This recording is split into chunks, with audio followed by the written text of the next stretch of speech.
So Assassin's Creed Valhalla just had a massive leak. We have about 3 videos going over one of the early missions that you start in the game, including that of a castle siege, which I might say looks really impressive. You kind of start with this boat, going over with your raid party, and then assault the castle, take down the enemies inside of it, and take control over it. But there's also footage of the character customization screen, as well as the upgrades, and we also have a first look at each and every single one of those skill trees that you're going to get for Ivor. So in this video I kind of want to break down all of this footage, but unfortunately as it stands I cannot show any of it, otherwise I would risk this video to be taken down by Ubisoft. So just a few more days up until the Ubisoft event when we are likely going to see this footage, but in the meantime let's jump right into it and talk about all of these new details. Anyway, the footage starts from around level 4 and it's being played from the perspective of female Ivor. I will confirm this about the character. On one side she looks really freaking cool. She's rocking like a Norse hairstyle with a tattoo on the head as well as the face. She also seems to be a true badass and seems to have way more personality than both Alexios and Cassandra in Assassin's Creed Odyssey. Just my 2 cents, but I'm enjoying the character design way more this time around compared to Odyssey, but you don't have to agree with me on this one. Otherwise, the gameplay already happens in the territory of England, and it seems that even by level 4 you have already set up a forward base somewhere in that territory and already getting ready with your siege party for a castle attack somewhere in the next mission. Which brings me of course to the gameplay. Now the gameplay looks really cool. Of course it's familiar. If you played Odyssey, if you played Origins, it's quite familiar to that, but of course more akin to Odyssey than the other one. Otherwise, at least from an aesthetic point of view, as many people have pointed out, yes, it does seem to have a really familiar Witcher 3 vibe. Maybe it's the fact that there's a sunset happening and it's in the territory of England, which also kind of resembles a little bit Witcher 3, so I guess that's why this is the case. But nonetheless, this brings us to the actual first mission and how you actually start a castle siege. This mission is called A Fury from the Sea and it involves crashing into the Berg Castle. But you basically start with a boat, and the boats are way smaller compared to Odyssey, at the very least early on in the game. You can fit about half a dozen to a maximum a dozen people in them, and there are a few commands that you can actually execute. One of them is raising your shields against a flurry of incoming arrow attacks. It seems that you can command both Ivor as well as your party mates to raise up their shields and protect themselves against incoming attacks. I'm pretty sure that it's not going to be possible to execute attacks from the boat because the space is limited and it's not like you have a team of archers in it or anything, but at the very least you can execute defensive tactics. Once you have reached the land and broken down the outer walls, this is when the siege actually starts. And if you played anything like Mount and Blade, Bannerlord, or even more so Shadow of War, it is actually very similar to that, which is why I'm also digging this gameplay. It gives us the possibility to go in and conquer these castles, make them our own, and kind of make them become our base of operations while also getting a ton of rewards in the process. Now the gameplay here, as you would expect, involves breaking through several gates up until you reach the main point of the castle with the leader and whatnot, but up until then you're going to have to use siege equipment to break through these big walls and doors, otherwise that's not gonna be possible. One of the early siege equipment that we saw in the leaked footage was this light battery ram, which is used at knocking down big doors. It's controlled by several of your raid parties, and you can actually do 2 things here. Either protect the ram and take down all of the forces that are defending the castles, including the ones on foot as well as the forces on the wall that keep shooting arrows, but you can also go in and take part in the ram control and kinda use it to take down the door. Now this castle here seems to have multiple outer and inner walls, about 3 of them in total if I'm not mistaken, but there is a possibility that there's going to be even bigger ones later on in the game, like how it was in Shadow of War that involve an even bigger type of siege. Now from a combat point of view, it seems that not that many things have changed. It's still very familiar even to Odyssey. Of course, even the UI seems to be largely the same with a few differences and a few UI elements being shifted around. ground. But otherwise we have new weapons which I believe will add most to the combat gameplay, including of course these two one-handed axes that you get to use really early on in the game, and Ivor is carrying one in each of her hands.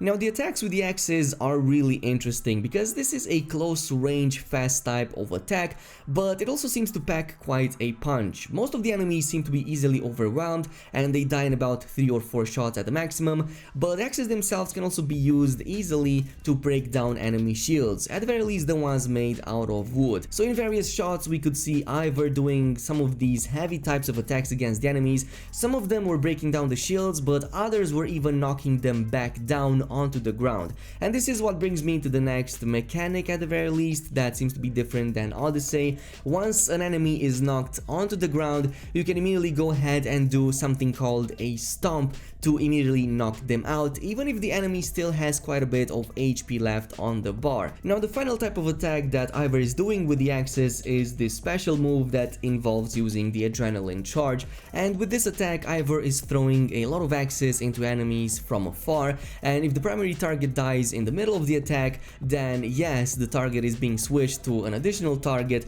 up until the attack is exhausted, with the final part of it being, well, 2 axes being thrown at the same time for the maximum amount of damage. This brings us to the other weapon that was used in the gameplay, which was the bow. It seems that it's way quicker this time around even compared to Odyssey, and I think that that's because of one of the skills that lets you do an even faster quick draw of all of those arrows. But it's basically like a machine gun, you're just throwing in arrows into the enemies, it's absolutely crazy. Anyway, this brings us to the final part of the siege, where you kinda encounter the leader of it and you have to take it down. And it's very familiar, again, as I've said, to Shadow of War. He has his own guard and you have to take down his guards, and there's another fight ensuing before you actually go in and fight with the boss. Now the final boss fight in the castle is an encounter of its own, so this happens at least in this stage after you have defeated all of the guards and reached the boss itself. And the boss, of course, is as you would expect, has its meter at the top, it has way more HP than any other types of enemies, but once you have defeated the boss, which I'm not gonna spoil entirely, you have 2 options with the castle boss. You can either kill him or spare him, in a type of system that again is very akin to the one in Bannerlord or, well, Shadow of War. You can spare the bosses and kinda keep them under your control, at least that's what I'm assuming, because it doesn't show that into this footage. It just shows that the character is being taken away, and if you choose the kill option, it might very likely replace the character, or well, the boss, with somebody from your own party, from your own characters. So it's kind of like that Nemesis system from Shadow of War I was talking about, where you can kind of create your own leaders, recruit them, or set your own leaders into different castles. Now from this point on is where the video transitions to the character customization screen, and just like in the previous Assassin's Creed Odyssey, it's quite familiar to that, but there have been a ton, and I mean a ton, of changes. While in the previous Assassin's Creed Odyssey we had, like, on the right side the armors, and on the left side we had the weapons, and at the top we had like the resources, this time around it's more close to, for example, an MMORPG like World of Warcraft or Guild Wars 2. So you can see that the chest, the helmet, the hands, the feet and the cloak are on both sides of the character, and the weapons are kinda like at the bottom. Then on the right side you have the bag with your inventory and your resources, and then on the right side we have the quiver and the rations for your siege party and whatnot, and the rest of it is at the top, where you have like the inventory, world, quests, skills, abilities and other UI menu options. Now on the side of upgrading weapons, you can do so straight from the main menu inventory. So going into your inventory, you can just click on a weapon or an item and upgrade it from there, assuming that you have enough resources to do so. It seems that most items have a bar of up to 10 levels that you can upgrade the weapon or item with, and all of them are going to require increasingly more resources, but it's also going to provide additional, well, stats. Otherwise, you can also hide various pieces of your armors. So for example, if you don't really like a cloak item, you can hide it in the inventory menu and walk with everything else, or just like hide all of the pieces if that's what you want to. But unlike the previous game, it doesn't appear that you can also switch between the various skins that you might have unlocked up until that point, so I'm not sure if that's going to be a distinctive feature or something that you can do from the main menu UI. This brings us to the final point, which is the skill tree, or should I say the skill nodes, because Ubisoft has moved away from the classic skill tree from the previous game and now is using something that's more similar to Path of Exile, for example, if you ever played that, with smaller and major nodes that you're going to connect between each other as you unlock both stats as well as different abilities. So as Ivor, you're going to have access to 3 different paths. These are Raven Power, the Bear Power, and the Wolf Power, all represented by the colors yellow, red, and blue respectively. On these paths you're going to find several types of nodes. Some of them are stat nodes, which are much smaller. They only provide increase in stats. These are of course way more numerous, and they also lead up to something called main skill nodes or major nodes, and these are the ones that actually unlock new passive and active fighting moves. So again, very similar to Path of Exile. For example, in the Wolf Power, represented by the color blue, we have a major skill called Bow to Melee Link, which makes it so that alternating between bow and melee attacks deals extra damage for a short time with these types of attacks. There's also another one called Hunter Bow Combo, which makes it so that when you release your arrow, as you finish drawing, it will make it so that the next arrow draw is going to be much faster. But there's also smaller nodes, including ones that increase melee attack or range attacks or vitality for more HP, and a ton of them as well on the way.